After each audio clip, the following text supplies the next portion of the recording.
world leaders have made commitments to protecting democracy. What steps are you and your government willing to take to improve the rights of Muslims and other minorities in your country and to uphold free speech?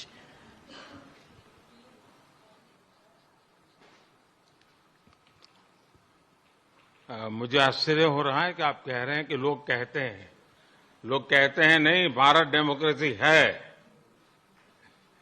और जैसा राष्ट्रपति Biden ने कहा, भारत और America दोनों के DNA में लोकतंत्र है।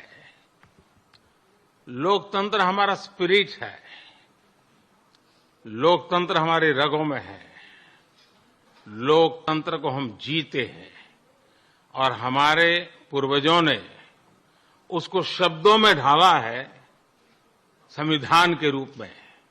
और हमारी सरकार लोकतंत्र के मूलभूत मूल्यों को आधार लेकर के बने हुए संविधान के आधार पर चलती है।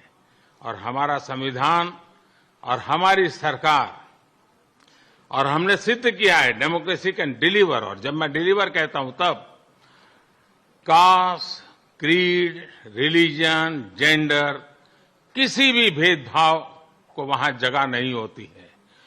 और जब हम लोकतंत्र की बात करते हैं तब अगर ह्यूमन वैल्यूज नहीं है, ह्यूमैनिटी नहीं है, ह्यूमन राइट्स नहीं है, फिर तो वो डेमोक्रेसी है ही नहीं। और इसलिए जब आप डेमोक्रेसी कहते हैं, जब डेमोक्रेसी को स्वीकार करते हैं और जब हम डेमोक्रेसी को लेकर के जीते हैं, तब डिस्क्रिमिनेशन का कोई सवाल ही नहीं उठता है। और इसलिए भारत सबका साथ, सबका विकास, सबका विश्वास, सबका प्रयास, उन मूलभूत सिद्धांतों को लेकर के, और इसलिए हम चलते हैं। भारत में सरकार के जो बेनिफिट्स हैं वो एक्सेस टू ऑल है, जो भी उसके हकदार हैं उन सबको मिलते हैं। इसलिए भारत के लोकतांत्रिक मूल्यों में कोई भेदभाव नहीं है, न धर्म के आधार पर, न जाति के आधार पर, न उम्र के आधार पर, न भूभाग के आधार पर। हमने दुनिया के लिए इंटरनेशनल सोलर अलायंस उसका हमने लॉन्च किया और आज दुनिया के कई देश उसमें भारत के साथ मिलकर के आगे बढ़ रहे हैं। हमने जो आइलैंड कंट्रीज है उनको स्पेशली सोलार के क्षेत्र में मदद करके उनको एक नया विश्वास दिया है कि हम आपकी कठिनाइयों में आपके साथ हैं।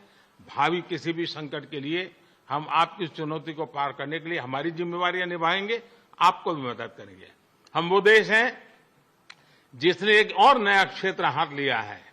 हम देख रहे हैं कि नेचुरल कैलेमिटी के कारण आज मनुष्य मृत्यु की चर्चा तो होती है, लेकिन इंफ्रास्ट्रक्चर का इतना नुकसान होता है जो 50-50 साल तक भरपाई नहीं हो सकता।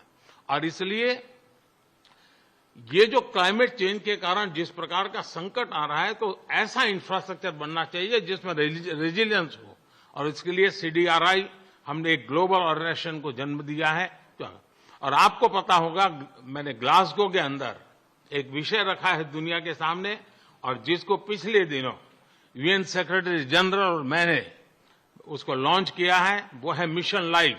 और जब मैं लाइफ कहता हूं तब life style for environment. Her individual को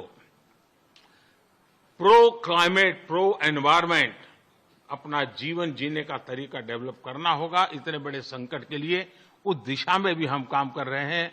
और मुझे विश्वास है कि भारत ने जो आज इन क्षेत्रों में काम शुरू किया है, इसलिए नहीं कि भारत ने दुनिया के एनवायरमेंट को बुरा किया है, लेकिन हम इसलिए कर रहे हैं कि हमारी भावी पीढ़ी की हमें चिंता है। हम हमारी भावी पीढ़ी को ऐसा विश्व नहीं दे सकते हैं कि जिसके लिए उसके लिए जीना कठिन हो जाए। और इसलिए एक ग्लोबल रिस्पांसिबिलिटी के रूप में भारत ने खुद ने कुछ बुरा नहीं किया है तो भी अच्छा करने में, योगदान देने में हम अग्रिम भूमिका निभा रहे हैं और हम आगे भी निभा रहेंगे।